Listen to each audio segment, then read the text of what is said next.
Bien-aimés, bienvenue dans la vie abondante en action. De par cette chaîne, nous aurons des temps d'évangélisation, des partages pour exhorter, pour étudier la parole de Dieu, enseigner également, conformément à la source de la vie abondante, l'auteur du salut éternel, qui est notre Seigneur Jésus-Christ. Nous aurons aussi des temps de prière, selon que le Saint-Esprit nous orientera par sa grâce, pour les personnes en détresse, les affligés, les malheureux, les couples, les familles, les peuples, les nations, etc. Je vous prie de bien vouloir vous disposer afin de participer pleinement à la vie abondante pour également en jouir convenablement.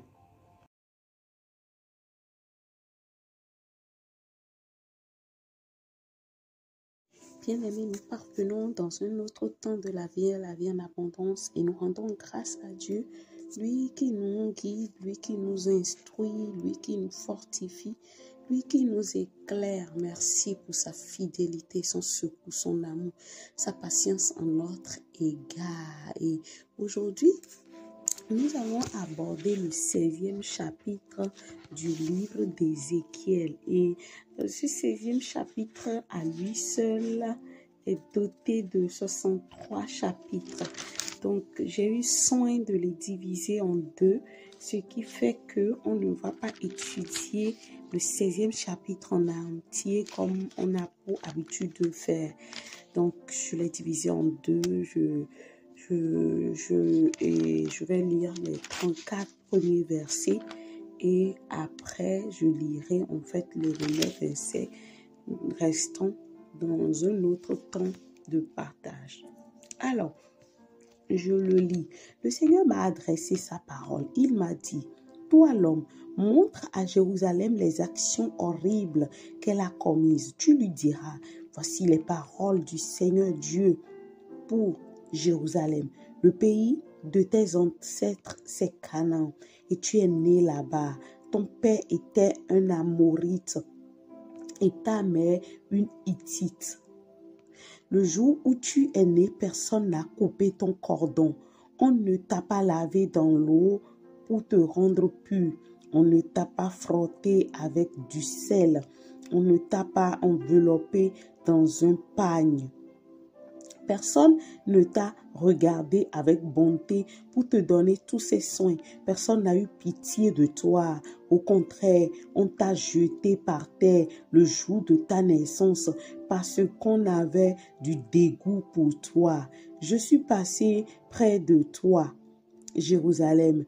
Je t'ai vu en train de t'agiter dans ton sang. Malgré le sang qui te couvrait,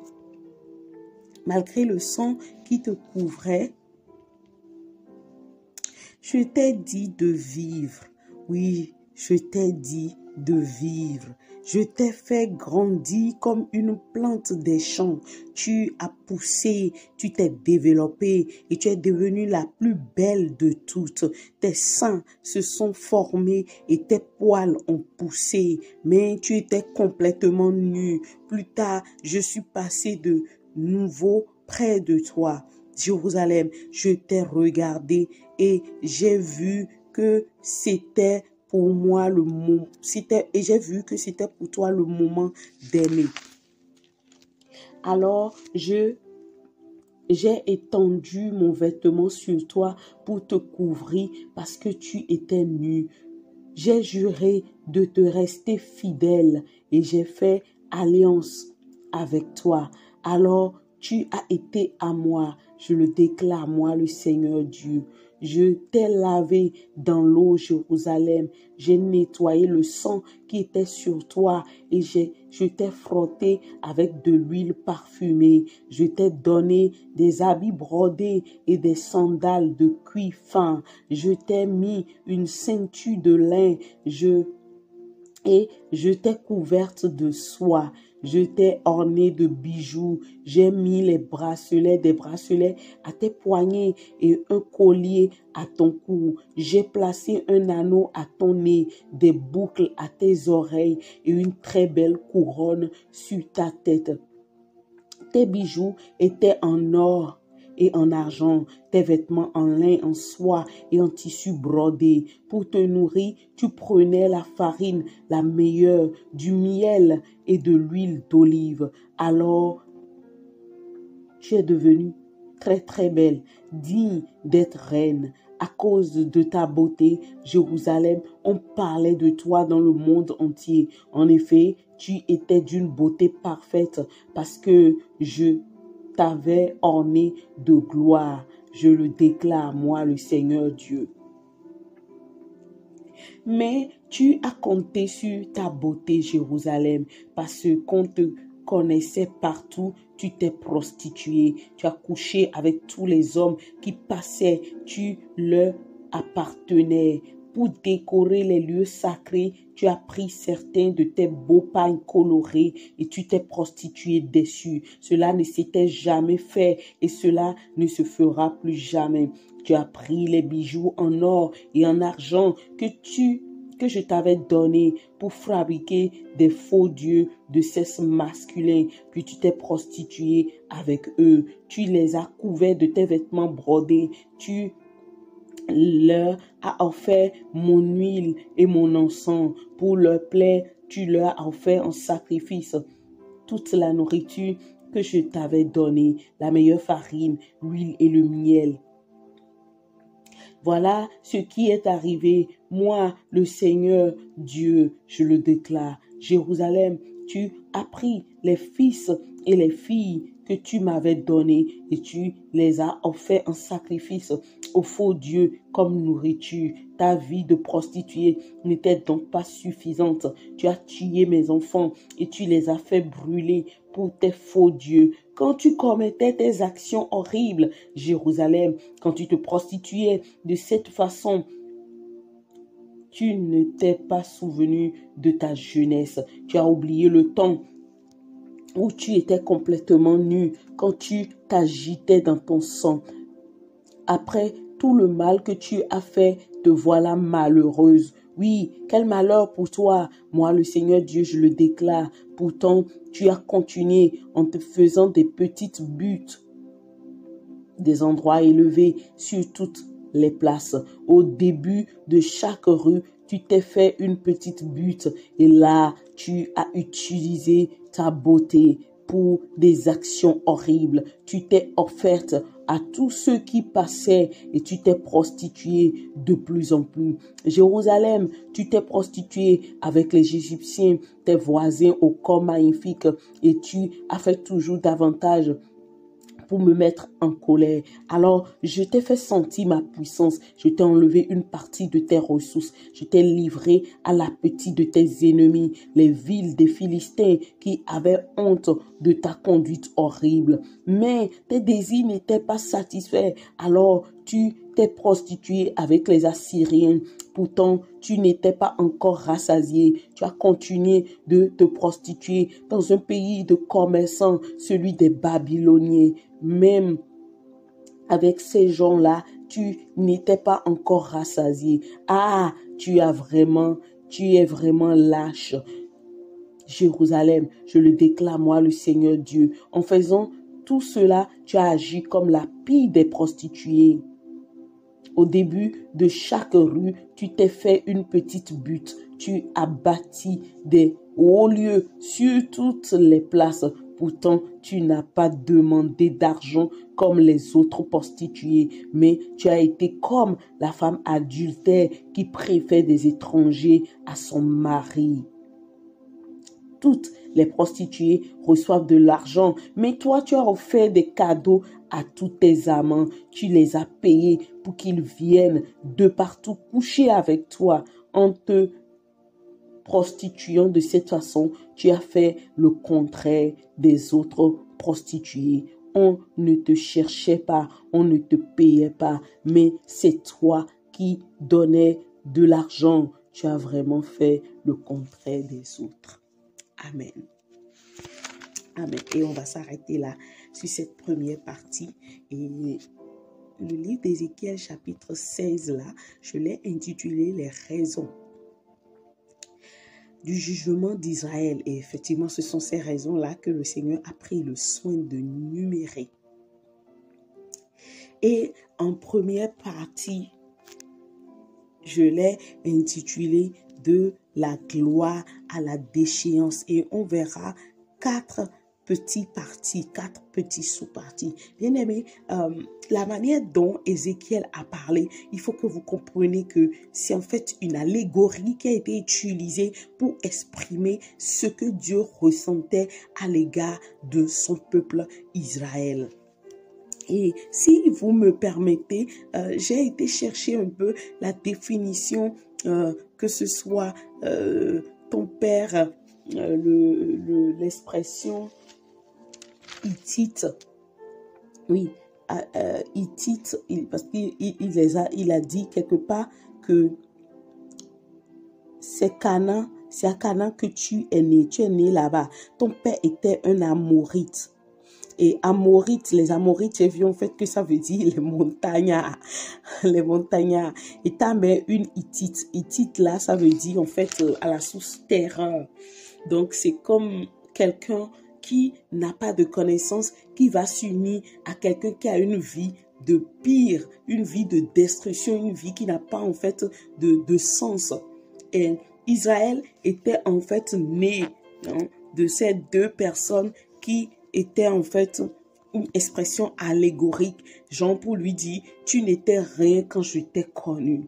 Et quand je le lisais, personnellement, je dis, mais quelque part, nous ressemblons à Dieu, nous les hommes, nous surtout nous, ces enfants, parce que quand le Seigneur nous donne de faire du bien à quelqu'un, je l'ai déjà dit la fois dernière, et que cette personne à son égard se rend odieuse envers nous, ou se lève avec de mauvais comportements. Parfois, on n'a pas en fait honte ou égard à la personne pour lui dire les 4 vérités, et on lui dit, ben, qui es-tu? Est-ce que tu te souviens d'où tu venais? Voilà ce que j'ai fait pour toi. Mais je pense que dans le Nouveau Testament, en tant qu'enfant de Dieu, nous ne devons pas vouloir ressembler à Dieu sur ce point, parce que Dieu, il a en fait utilisé cela à travers la bouche d'Ézéchiel, tout comme je l'ai dit, une allégorie. Donc, cette expression, cette allégorie-là était en train de rappeler dans une première sous-partie, je vais dire, la souche, c'est-à-dire la genèse d'Israël. Et après, on a montré son élévation. Et après l'élévation, on a montré la déchéance de cette élévation et on a vu le jugement qui s'en est suivi. Et personnellement, j'ai été fait des recherches pour voir à quel depuis quand en fait Israël a pris a pris naissance. Et j'ai trouvé, bien aimé, que la souche de Jérusalem, d'Israël, c'est-à-dire son origine, remonte à plus de 3 millénaires avant Jésus-Christ. À plus de 3 millénaires avant Jésus-Christ. Et, Jérusalem, avant que David, le roi, soit conquérant et tout, à ses débuts, c'était un peuple qui ne connaissait pas du tout Dieu. Qui vous souviennent que, comment je l'ai toujours raconté, comment Dieu a ordonné à Abraham de sortir de la maison de son père, de s'en aller, où il savait pas où il devait aller, où il a marché par la foi, où il a suivi le Seigneur. Et dans cette conquête, oui, on sait que on n'a pas l'habitude de dire Dieu d'Abraham. Abraham a donné naissance à Isaac. Isaac a donné naissance à Jacob. Jacob a donné naissance aux 12 tribus. Et les 12 tribus font en fait le peuple d'Israël. Donc, à ses débuts, la ville, en fait, le peuple en réalité, quand il n'était pas avec Dieu, il n'avait rien de comparable, rien de glorieux. Il s'était en fait comme un peuple, comme tous les peuples, comme le peuple par exemple des Babyloniens, les Philistins et autres. Et on peut se poser la question, mais qu'est-ce que Dieu a vu de plus important pour aller s'unir à ce peuple-là? Bien-aimé, Dieu, avant tout, il est amour. Il est amour. Et avant qu'il ne soit amour, il a d'abord été juste, le Dieu de la justice. La Bible dit que les fondements de Dieu là sont établis sur la justice, sa justice et son équité. Donc, on voit en fait que comment cette justice et son équité peut être à la source de l'amour qu'il a envers ce peuple. Et de façon remarquable, comme nous pouvons voir, comme le texte l'a énuméré, quand il est allé à sa quête, il a pris. Il n'a pas pris d'une partie, mais il a pris entièrement. Voilà pourquoi pendant de longs siècles, Dieu a laissé cette ville se développer et grandir pour être embellie. Et on voit en fait que quand David a été ce conquérant qui a mené la conquête avec ce peuple jusqu'à ce que, oui, ce peuple soit libéré des Philistins. Ben, Dieu ne les a pas abandonnés. Dieu a prouvé son amour dans toute sa fidélité à ce peuple qu'il a aimé à cause de sa justice et de son équité. Et pour le deuxième point que j'aborde, qui est en fait son élévation, on a vu cette élévation, comment cela s'est déployé après David, ou quand le quatrième fils que David a eu avec Bathsheba, parce que c'est vrai que on nous apprend souvent que Salomon était le deuxième bébé que David a eu de Bathsheba, mais c'est pas du tout vrai. Si vous êtes des lecteurs, des lecteurs minutieux de la Bible, je vous renverrai dans le livre de Chroniques. Allez lire le livre de Chroniques dans son entièreté. Vous allez voir l'histoire entière de Israël. Et là, on va voir que Salomon était le quatrième fils qui a été mis au monde entre David et Bathsheba, et c'est ce quatrième fils-là finalement que Dieu a choisi pour introniser. Et dans cette élévation, ce qui m'a beaucoup plus interpellé, surtout cette semaine où j'étais dans la partie où on parlait du déplacement de la reine de Saba, qui s'est déplacée en Israël pour aller visiter Salomon. Et j'ai vu en fait que c'était une gloire luxuriante. Il y avait en fait pas de luxure, non, je vais pas dire luxuriante, mais luxueuse, une gloire luxueuse avec des lustres, parce que quand je lisais la partie où la reine de Séba était en train de féliciter le roi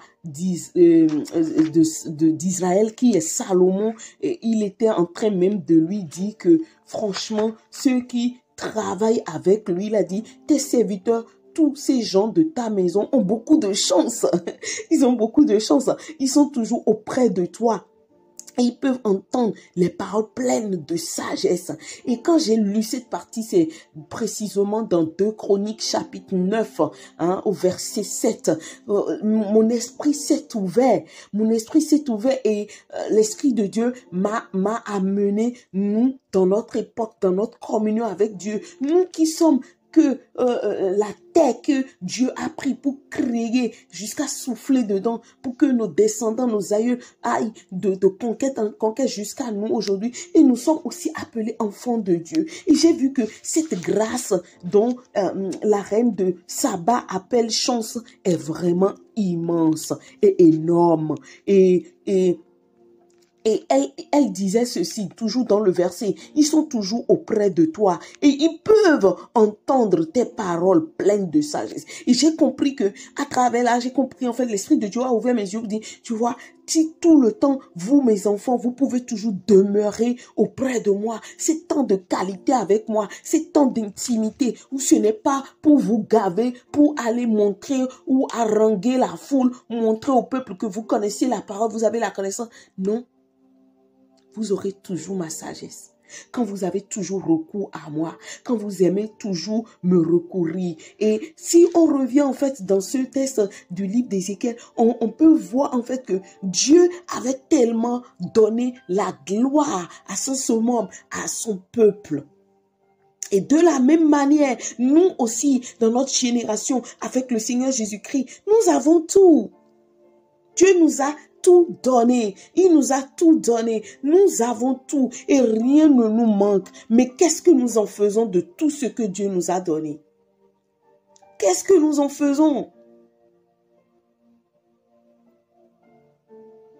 Et est-ce que nous serions à un moment donné des gens que Dieu sera obligé de mettre, de jeter peut-être entièrement à terre pour dire, oui, c'est vrai, vous avez reçu le salut, mais vous n'avez pas soin de ce salut. Vous ne chérissez pas cette grâce. Je vais vous la retirer et la donner à une autre personne. Je prie dans le nom de Jésus-Christ que cela ne soit point notre portion dans le nom puissant de Christ Jésus. Et on voit en fait que dans cette élévation, dans cette ascension, vers 1000 ans, avant Jésus-Christ, oui, David, il a su conquérir en fait Jérusalem et il a fait de ce pays, de cette nation, une ville royale qui était la capitale d'Israël. Et c'était dans ce temps-là l'âge de la gloire, de l'amour de Dieu entre lui, Dieu, et un peuple, un humain. Et Dieu a démontré qu'il avait choisi effectivement ce peuple et qu'il en a fait même une cité pour en être sa ville et lui donner une gloire extraordinaire au point où il y avait même là l'arche, le signe de l'alliance de Dieu avec le peuple de Dieu. Alléluia. Alléluia.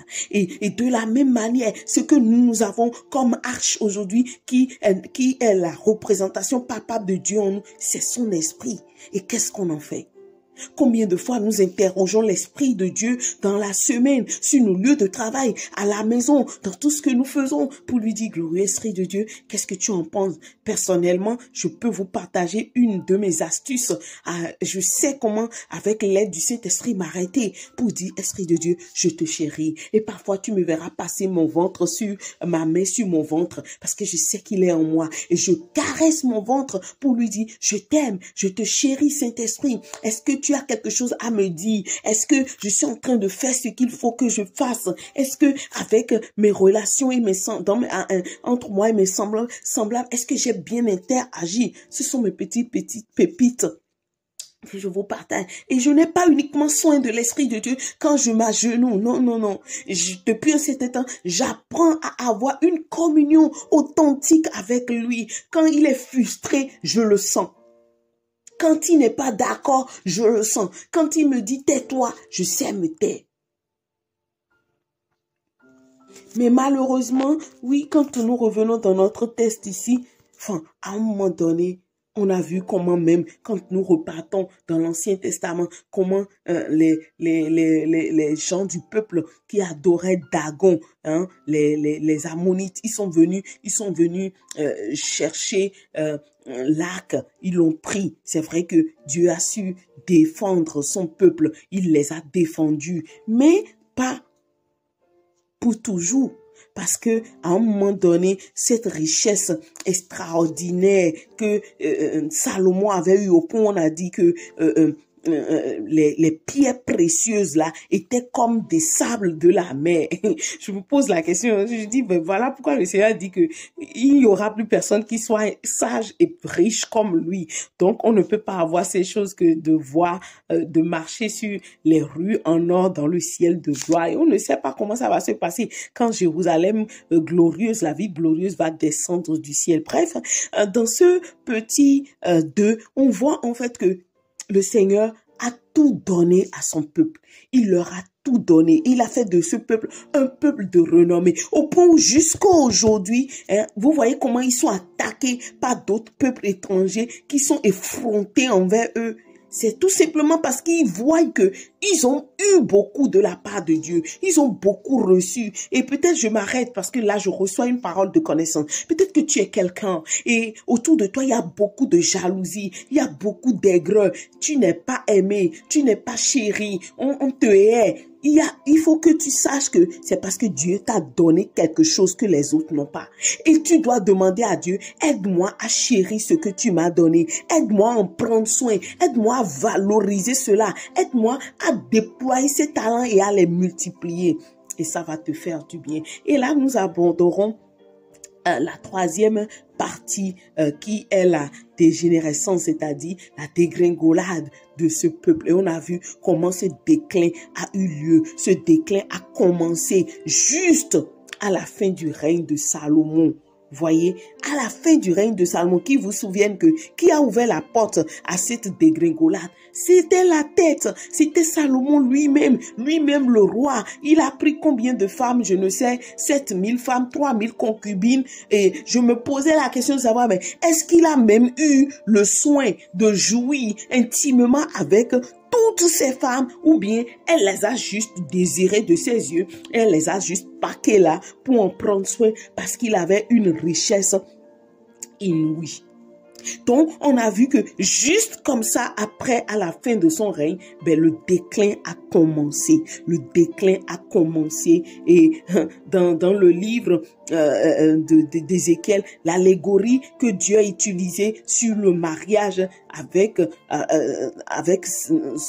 pour la relation entre lui et ce peuple-là a été exposé à de l'adultère. Et le Seigneur a dit, ton adultère que tu as fait là, tu ne payais même pas, enfin, tu ne donnais même, tu ne recevais pas de l'argent. C'est toi qui donnais de l'argent.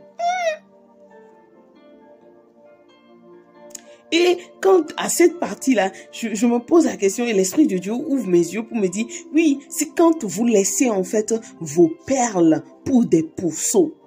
Il faut que tu comprennes. Voilà pourquoi j'ai dit dans ma parole que on ne jettera pas ses perles pour des pourceaux. Mais c'est ce que Israël a fait pendant ce temps. Et nous, dans notre génération aujourd'hui, combien de fois jetons-nous nos perles au pourceau? Combien de fois nous ne discernons pas que, oui, peut-être c'est un collègue de boulot, mais je pas plus rien, je ne dois plus rien dire avec lui au-delà des choses du travail. Et s'il y a quelque chose qui devait suivre, peut-être que ce serait pour prier pour eux et pas plus. Je ne dois pas m'ouvrir, je ne dois pas m'étaler et je prie vraiment pour quelqu'un sur ton lieu de travail, que le Saint-Esprit mette en fait un frein à ta bouche afin que tu ne crois pas que, oui, ce sont mes collègues, ils doivent tout savoir de moi. Non, ça ne se fait pas. Sachons fermer nos bouches. Sachons fermer nos bouches et ça nous préservera de beaucoup de colère, de la colère du jugement de Dieu. Donc, on voit dans cette partie comment l'infidélité généralisée de Israël a été remarquable, son idolâtrie aussi, et comment il a offert ses enfants en sacrifice, et on a vu comment il a fait passer ses enfants au travers du feu. Et peut-être que quelqu'un dira, mais nous, dans notre génération, nous, on ne le fait plus. Oh, si tu es parent et que tu imposes quelque chose à ton enfant, alors que ce n'est pas ce qu'il faut pour cet enfant, parce que peut-être d'ailleurs, il n'a pas du tout envie, il ne scelle pas dans la chose, ou il n'en a pas goût, ou toi, tu dis que c'est forcément ça que tu dois faire. Sache que tu es en train de le faire passer par le feu. Et tu est en train d'être ainsi passible d'un jugement. Parce que si jamais cet enfant va perdre son temps et ne réussit pas dans ce pourquoi tu lui dis fais-le, ben tout le temps, quand il sera en colère, sache qu'il t'accusera. Et quand il t'accusera, ben il aura gain de cause sur toi. Donc, on a vu en fait que Israël avait trompé Dieu avec des religions païennes, la prostitution, avec tellement de choses. Et on a vu comment, en fait, ce n'était pas venu de loin, comme je le disais tout à l'heure, c'était en fait la tête qu'il avait fait. Et je me suis posé la question d'avoir, si le roi avait fait cela, le peuple, quel était en fait, comment dire, son acte de désobéissance et d'adultère. Et on a vu que finalement, ça a suscité le jugement, un jugement qui ne dit pas son nom. Et oui, il a été jugé.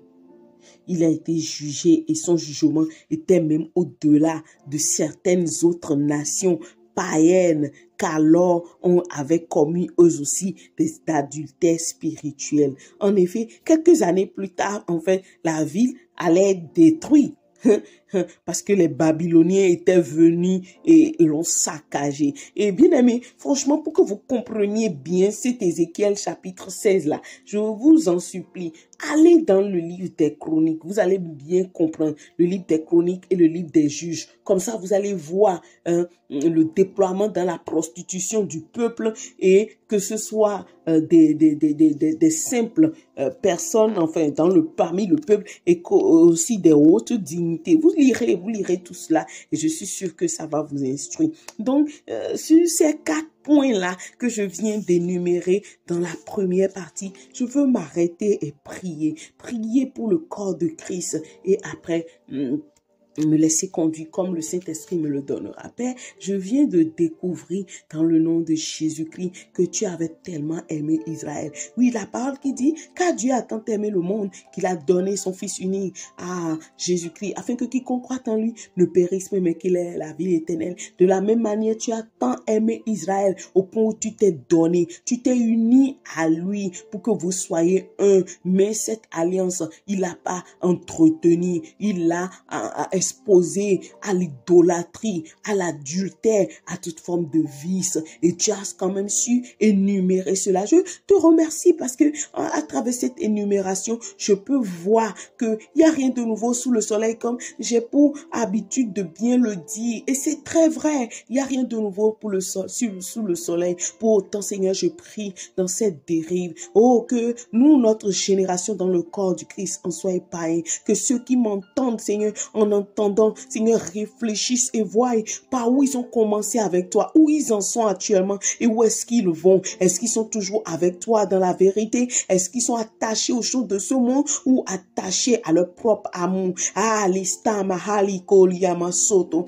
Ah, la masata kapahari abashindeli. Oh Père, je prie dans le nom de Jésus que quiconque entre nous, même moi aussi, que tu es en train d'utiliser pour la parole, je prie afin que si tu vois qu'il y a des fentes, qu'il y a des fissures, aide-moi à voir ces fissures, à voir ces fentes et à tout rectifier avec l'aide de ton esprit. Seigneur, mon but n'est pas les choses de ce monde et tu le sais. Mon but, c'est toi. Je n'ai de cesse de te le dire. Je veux que quand on me voit, on voit ta gloire, on voit ton amour, on voit la simplicité de le Seigneur Jésus-Christ, mais qu'on voit aussi la puissance, son autorité. Et je prie dans le nom de Jésus que tout ce qui est prêt, oh, pour me voler, oh, pour m'amener à la dégringolade, dans cette unité, dans cette communion avec toi, Seigneur, que la terre s'ouvre et les engloutisse dans le nom puissant de Christ Jésus. Mes frères et sœurs qui sont actuellement au taquet, au travers d'une attaque par l'ennemi pour être volés, pour être spoliés spirituellement. Ils sont en train de s'égarer. Ils sont en train, le feu, leur lumière est en train, leur lampe est en train de s'étioler. Ils sont en train, oh, de se tiédir. Ils n'ont plus l'amour comme avant. Ils ont plus soin d'eux-mêmes. Ce qui peut faire que les gens peuvent voir pour les louer.